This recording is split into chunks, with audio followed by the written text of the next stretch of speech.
I wanted to ask you about a couple things I noticed about him. First of all, a lot of linebackers are watching their feet because you got offensive linemen diving at you. His head is always up and on a swivel. I think that doesn't get enough credit with him. Am I right there?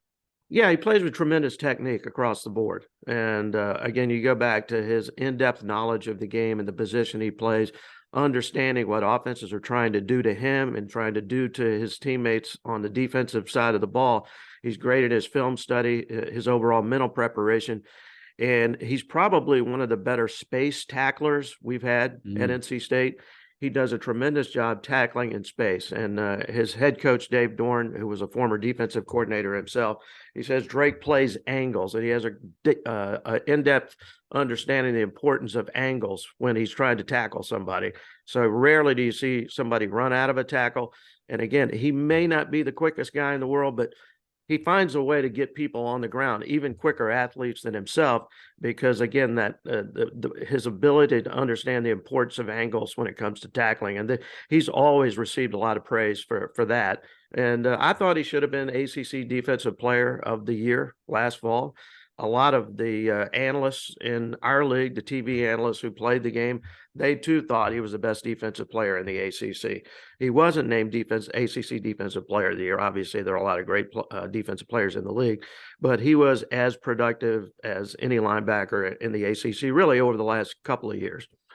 We're talking to Tony Haynes, the radio voice of the NC State Wolfpack, bringing us analysis of new Raiders UDFA linebacker Drake Thomas. Tony, one thing I wanted to ask you about, because you can't measure it and you can't teach it, but it's vision. And we both know football is not played in a straight line on a 40-yard dash. You certainly can judge somebody there, but you're right. It's not about necessarily being fast, but it's being quick. I want to ask you about his vision. There were two or three times when I watched it, I went back and rolled tape back because to me, I don't even know how he saw stuff. He just moved laterally. It looked like he almost had eyes in the side of his head. You watched every game he played. Can you talk about that vision, please, sir?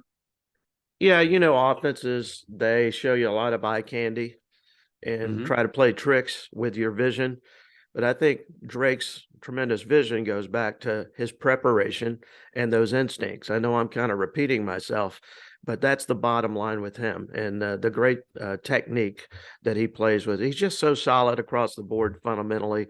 And you rarely are you going to fool him with some of that eye candy, some of that trickery that offenses like to show you.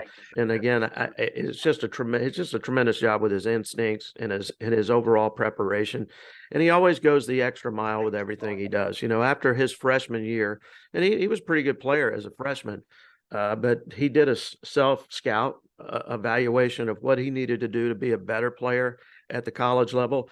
And instead of going out and gaining weight, he was a little bit on the pudgy side. I don't know if I would use pudgy, but he decided that he was going to change everything with his diet after his freshman year, and he actually went out and lost about 5 pounds.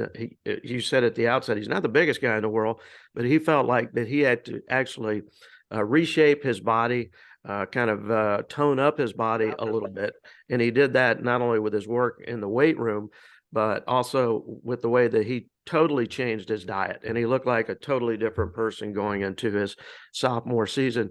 And in his second and third years with NC State, he was as good a linebacker as we had in the ACC.